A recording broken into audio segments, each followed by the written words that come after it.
শুভেন্দু অধিকারীর উপর হামলার প্রতিবাদে চন্দননগরে বিজেপির বিক্ষোভ, পুলিশের সঙ্গে ধস্তাধস্তি। রাজ্যের বিরোধী দলনেতা শুভেন্দু অধিকারীর উপর তৃণমূল কংগ্রেসের হামলার অভিযোগের প্রতিবাদে আজ সকাল আনুমানিক 11টা নাগাদ চন্দননগর তালডাঙ্গা মোড়ে বিক্ষোভ কর্মসূচি পালন করল বিজেপি নেতাকর্মীরা এই ঘটনাকে রাজনৈতিক সন্ত্রাস বলে অভিযোগ তুলে ধরেন এবং দোষীদের অবিলম্বে গ্রেপ্তারের দাবি জানান। বিক্ষোভ চলাকালীন বিজেপি কর্মীরা রাস্তায় টায়ার জ্বালিয়ে তালডাঙ্গা চত্বর অবরোধ করে দেন। এর ফলে এলাকায় যান চলাচল সম্পূর্ণ ব্যাহত হয় এবং দীর্ঘ যানজটের সৃষ্টি হয়। বিক্ষোভকারীরা রাজ্য সরকারের বিরুদ্ধে স্লোগান দেন ও তীব্র প্রতিবাদ জানান। পরিস্থিতি নিয়ন্ত্রণে আনতে ঘটনাস্থলে পৌঁছায় চন্দননগর থানার পুলিশ বাহিনী।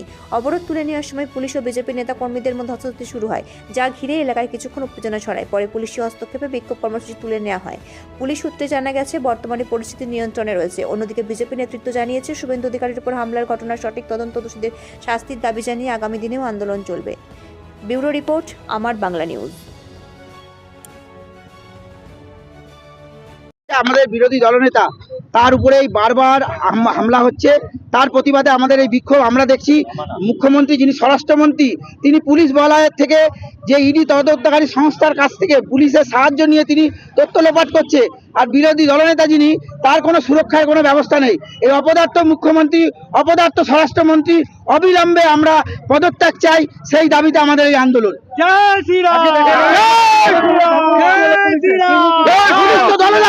পুলিশ যখন বিরোধী দলনেতাকে যখন আক্রমণ করে পুলিশ তখন লুকিয়ে থাকে, আর যখন বিরোধীরা রাস্তায় নেমে তার প্রতিবাদ করে বিরোধীদের উপরে তারা আক্রমণ শানাতে দলবদ্ধভাবে চলে আসে। পুলিশটা একদম তৃণমূলের ক্যাডারের রূপে পরিণত হয়েছে। কালকে শুভেন্দু অধিকারী চন্দ্রকোনা থানায় গিয়ে বলেছে শেষ দেখে ছাড়বো। শেষটা আমরাও দেখে ছাড়বো। আমরা আমাদের বিরোধী দলনেতা যেটা বলেছেন সেইটা আমরা চন্দননগরেও পালন করে দেখাবো। এর শেষ দেখে ছাড়বো। যতক্ষণ 14 তলা থেকে এই মমতা ব্যানার্জিকে না নামিয়ে আসবো ততদিন আমাদের এই আন্দোলন চলবে। পুলিশ তো আপনাদেরকে রীতিমতো টেনে হিচড়ে পুলিশের কাজটাই কি আছে দাদা? কালকে যখন চন্দ্রকোনায় হামলা হলো তখন তো তারা সুরক্ষা দিতে পারেনি আমার বিরোধী দলনেতাকে। আজকে আমরা যখন একটা সুষ্ঠু আন্দোলন করছি, আমাদের গণতন্ত্রে প্রত্যেকের অধিকার আছে আমাদের আন্দোলন চালিয়ে যাওয়ার, এবং সেইখানে দাঁড়িয়ে আমাদের মতো নিরীহ রাজনৈতিক কর্মীদের উপরে, সমর্থক নাগরিকদের উপরে আজকে তারা হামলা করতে পারে, কিন্তু বাংলার বুকে একটা ধর্ষণ বাঁচাতে যায় না। বাংলার ফাইল চুরি করা যে মুখ্যমন্ত্রী তাকে আটকাতে পারে না। যত এদের গায়ের জোর আমাদের উপরে, নিজের পুলিশ মন্ত্রী, নিজের কয়লার যে ঘোটালার যে ফাইল সেই চুরিকে এরা আটকাতে পারে না। এদের মন্ত্রী, এদের মাননীয় মুখ্যমন্ত্রী মমতাজ বেগম লাইভ ক্যামেরা অ্যাকশনে চুরি করেন। ধিক্কার জানাই আমরা এরকম পুলিশকে, এরকম পুলিশ মন্ত্রীকে, এরকম পুলিশের ব্যবস্থাকে যারা আমাদের উপরে এরকম আক্রমণ করছে। আমরা গুন্ডা? আমরা কি মস্তান? আমরা রাজনৈতিক কর্মী, সম্মানের সাথে চলি। আমরা বিরোধী দলনেতার উপরে হামলার তীব্র প্রতিবাদ জানাচ্ছি।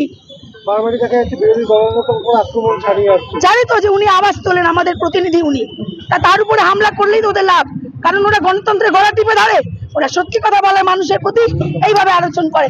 আমাদের বিরোধী দলনেতাকে আহত করতে পারলে, আমাদের দলের ক্ষতি করতে পারলে তারা আজকে রমরমা ব্যবসা চালিয়ে যাবে। এই জন্য তারা এটা করছে, বারংবার করছে। আমার নাম বেবি তিওয়ারি, রাজ্য মহিলা মোর্চার সদস্য।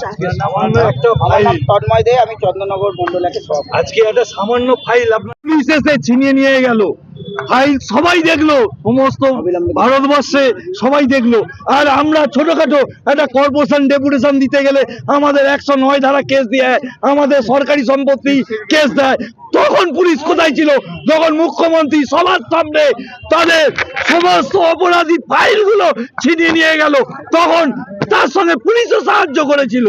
সেই পুলিশকে আমরা ধিক্কার জানাই এবং অবিলম্বে মমতা ব্যানার্জি, মমতা বেগমকে পদত্যাগ চাই। আর যতদিন পদত্যাগ উনি না করবেন ততদিন আমরা জোরতম আন্দোলন চালিয়ে যাব। জয় শ্রীরাম। চলবে।